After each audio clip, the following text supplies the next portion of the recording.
Donc voilà, toujours dans le cadre de mes vidéos Human Rights and Security, euh, je, euh, je vais parler aujourd'hui euh, de la question.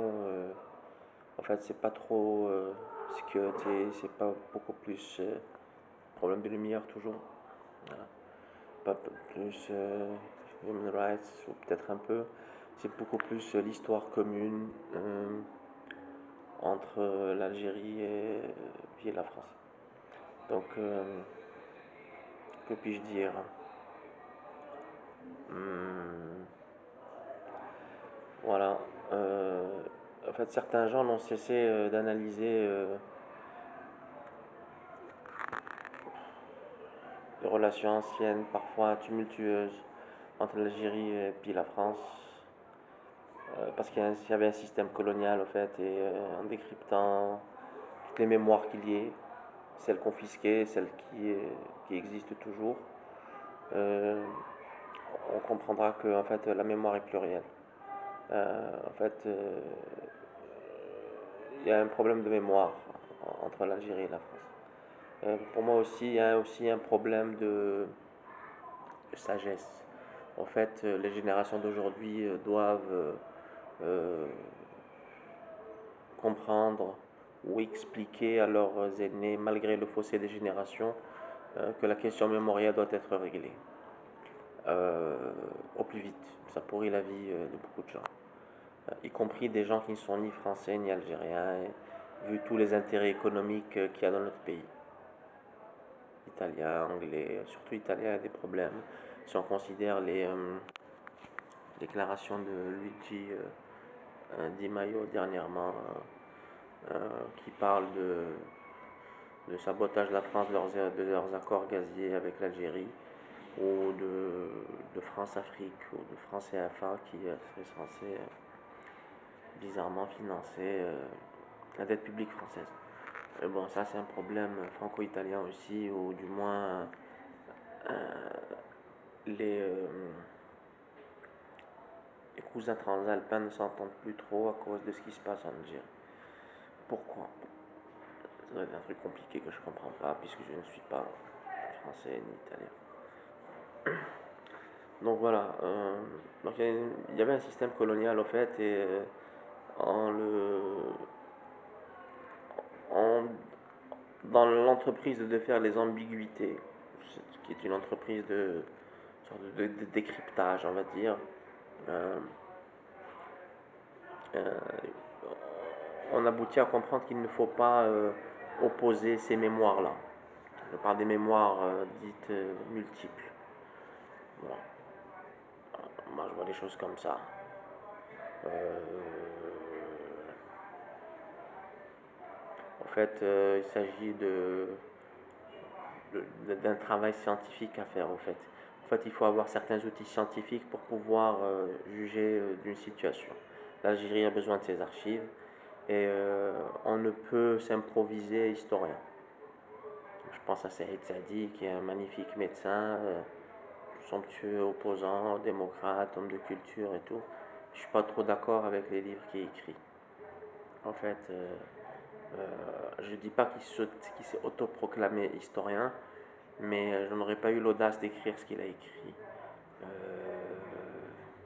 Maintenant, il y a certaines pratiques que certains estiment être novatrices. Moi, je suis un peu conservateur sur la chose. Il faut certains outils scientifiques.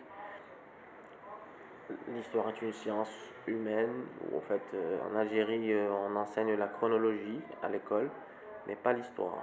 On nous dit en 1910 il y a eu ça, en 17 les bolcheviks, en 45 la guerre mondiale était terminée, 62 patati. L'histoire c'est tout à fait autre chose. L'histoire, enfin moi aussi je ne m'improvise pas historien, l'histoire est une certaine science qui peut ou qui puisse expliquer les choses dans une certaine logique qui est en rapport avec, je ne sais pas s'il y a une redondance des, des, des, des relations de cause à effet, mais je crois que certaines fois l'histoire se répète. Euh, Maintenant, moi, je suis un citoyen, même si je crois que la citoyenneté en Algérie n'existe pas trop. Engagé, oui, dans le monde des droits de l'homme, dans une ONG qui est Amnesty International. Euh, Problème de lumière sur mon téléphone. Ouais, voilà, j'arrive pas à bien voir. Donc voilà. Hum,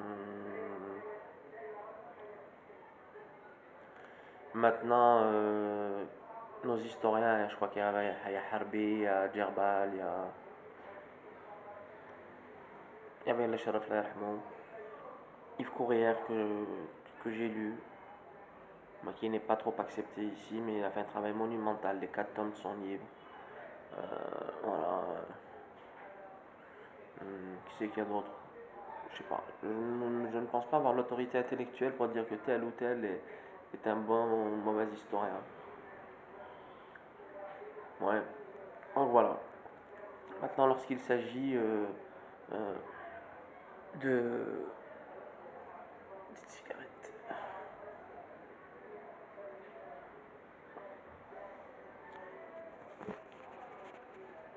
Ah non, j'ai un problème de lumière sur mon téléphone. Il fait beaucoup plus beau. Lorsqu'il s'agit de sécurité, ou du moins, quand je parle de sécurité, je veux dire la science du renseignement qui fait que le décideur puisse prendre une décision politique en son âme et conscience dans l'intérêt public. Du moins avec une certaine éthique et dans le respect de la non-émission dans la vie d'autrui. En fait, surveiller quelqu'un, c'est illégal.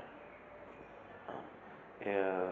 Et là, je parle de tout à fait autre chose, c'est un deuxième chapitre où j'explique à ceux qui écoutent que j'estime qu'il y a un problème d'éthique majeur aujourd'hui dans ce qu'on conteste à Amnesty, qui est la surveillance de masse, qui est un type de surveillance qui est censé surveiller les gens qui ne sont pas surveillés, et puis il y a la surveillance ciblée. Toi, tu as fait quelque chose ou pas, on te surveille. Alors, si tu te tapes les deux à la fois, que la vie est belle. Donc voilà. En informatique, la surveillance de masse est énorme. La NSA américaine, en fait, surveille tout. Les services occidentaux aussi. Donc aujourd'hui, je dirais que l'Internet a créé une nouvelle génération de droits de l'homiste, les the whistleblowers, c'est-à-dire les lanceurs d'alerte. Mais depuis Snowden, il y en a un tous les quarts d'heure. Mais ces gens-là sont des garde-fous aussi. Et que, en fait, les gens qui ont les tenants et peut-être les aboutissants de certaines ONG de droits de l'homme ne donnent pas ce statut de whistleblower à n'importe qui.